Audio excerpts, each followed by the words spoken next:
Oh, hey guys. I get a lot of messages in DM, and I haven't got as many since the accident, and I appreciate that because mentally I don't have as much to give as I did before. So on August 6th, I drove over two Russian mines in Soledar. I blew my right eardrum. It is healing through steroidal injections. I've suffered a traumatic brain injury. I have minor effects, not bronchitis, of what's called lung blast. And from Kramatorsk, I was evacuated to Dnipro for 9 days in hospital. Some days were quite difficult. I couldn't walk straight. I tire very easily. And I've since been taken to Kiev, where I'm now an outpatient. I need to have IV treatments for minimum 10 days, and I see specialist appointments, the pulmonary, the ear, nose, and throat. Might even go see a proctologist. I'm joking. But my friend Sasha, he has an apartment. I'll just give you a little quick tour. It's a real man pad. And he just gives the key to me and a few other foreign volunteers so we can stay here, and the hospital's only 2 kilometers away. I really like that. And he doesn't charge us. He wouldn't take a penny. And that's been Ukraine. 5 months here, I've had probably 2 hard months, but most of the time it's them feeding us, them giving us love and support, So I won't be returning to work for a week or two. That's a fact. I've been hanging out with Johnny. Johnny was my initial supporter. He has quite a big YouTube following. I started Instagram 3 months ago. I didn't know anything about social media, and it was just to buy helmets. But his help emboldened me, and I've tried to learn how to work social media. We've raised over 38,000 euros since, I think, April 30th is my birthday. I started it April 28th on Instagram. And we have a lot of quiet days here. So I've been really lucky. I've had so much support. I've also learned a bit about social media too, because that helps. You want to learn. It's a platform. It's a tool we use in the war, But it's very hard to maintain. And here I am in this hospital setting, and I just wanted to give an update because so many people message me, and lately I'm slow to respond. So I'm in Kiev. I'm an outpatient. I'm hanging out with my buddy Johnny. I'm visiting some old friends. I'm meeting some foreign volunteers that work in the rear. They run training camps, medical tactical training camps that we've all met through Instagram. I've received a lot of support. And on Friday, I met with our commander. Now, Hospitalers is a volunteer medical battalion in the Ukrainian army. I am a member. I have done rotations, frontline rotations with them, and we work to fill the gaps in army medical, be it ambulance, casualty evacuation, work stabilization. My favorite work with them was on a hospital for 1 month, working in the emergency. So I successfully fundraised in 6 weeks to buy 2 4-wheel drives, and I went to Germany, and I came back, and I gave one to battalion. I then took one of those 4-wheel drives for my own personal use, and I told battalion I was going back to the front to deliver a diesel generator and medical supplies. I would be back in 5 days. That was 2 months ago. I've since blown up the vehicle and I've come back to them in hospital. I'm a bit of a rebel. I don't really play by rules quite often. And I went to battalion headquarters, and I met with our commander, and I thought I almost needed to apologize. I've been a bit of a rebel, but I did get results. She said to me that we are all brothers. And whatever fear I had inside of the future from that conversation was gone. Everything I asked from her, she will support 100%. I want to stay in Ukraine. Hospitaliers is going to sponsor me now on a volunteer visa to stay in Ukraine indefinitely. I want to do rotations with Hospitaliers to continue to learn and support. I will have paperwork for all these mandates. I will also have my paperwork for the other things that we need. Sometimes I haven't. I desperately want to support in any way, as a hospitaler or with my social media platform, the civilian evacuations, which are mostly led by Ukrainians and some foreigners who support. They have no medics.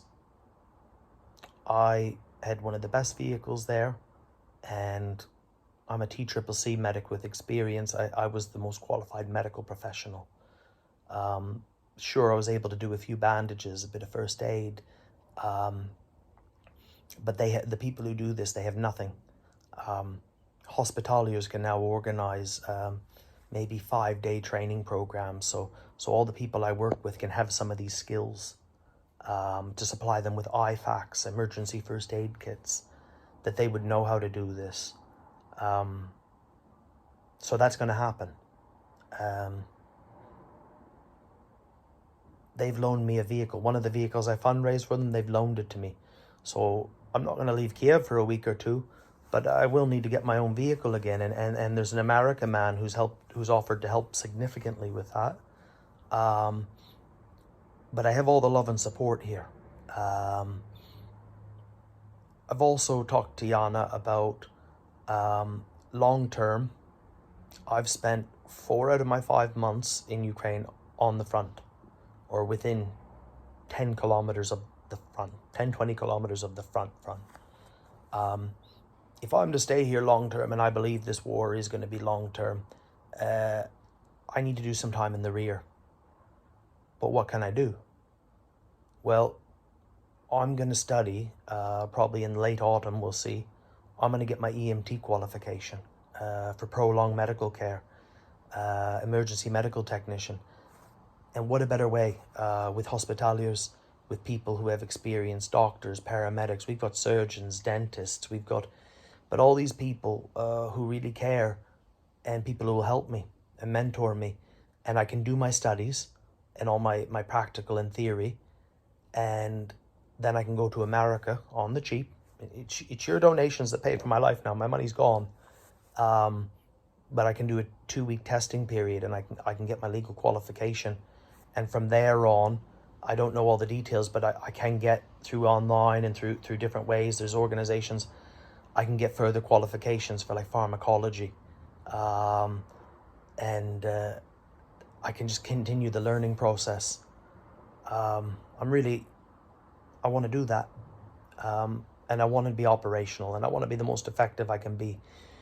But the reality is, I've worked very hard on social media, and I've never lied to any of you. I do this only for money. Not one other reason, not for people to feel good about the blue and yellow flag. I've talked to the newspapers in my hometown. Some people support me, some don't, but they all say he's their boy. I'm not. I'm just being honest, because few people will watch this, and anyone who does watch the 10 minutes will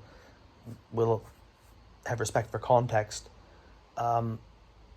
I want to keep building my platform, because there's so many Ukrainians I work with that, quite frankly, don't have a personality at all, but they're salt of the earth, and they're never going to see $1,000. I see 5,000 a month easy.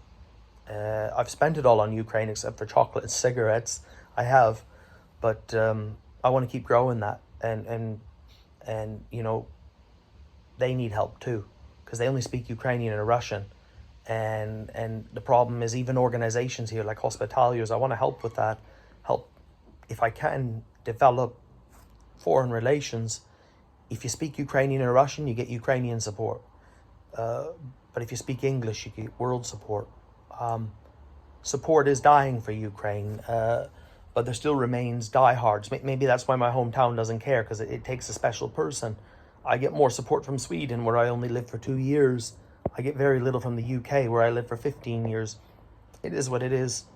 But there's a special type of person that cares about Ukraine. And that is a person who, if you don't give to me, give to someone. I'll tell you who to give to if you trust me.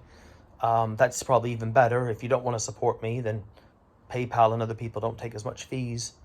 But more often than not, I've never asked directly for money, because I've actually worked in sales for years, and I've never asked for money. But what I do ask people to consider is, when you share an Instagram post, you share a story, there's got to be 100 million people in the world, or 50 million people that are doing that every day, clicking and sharing. Okay, so what if 500 million people or 1 billion people see that a day? Because we all have different followerships. People don't forget Ukraine. But I don't have much more to say. The love and support I've received from foreigners who've supported, like with messages, with donations, foreign volunteers in Ukraine who've helped me, and the Ukrainian people alone, like there's guys in army units here. Like, I've worked actively with 3 different units. Some of them even told me that their mother was sending me a message, like they translated it. I've got a minor brain injury. There's guys with no fucking arms here, but they're sending me a message, with love. Yeah, anybody who supports me, you're a shareholder. But it's great, the love and support, but it's for support.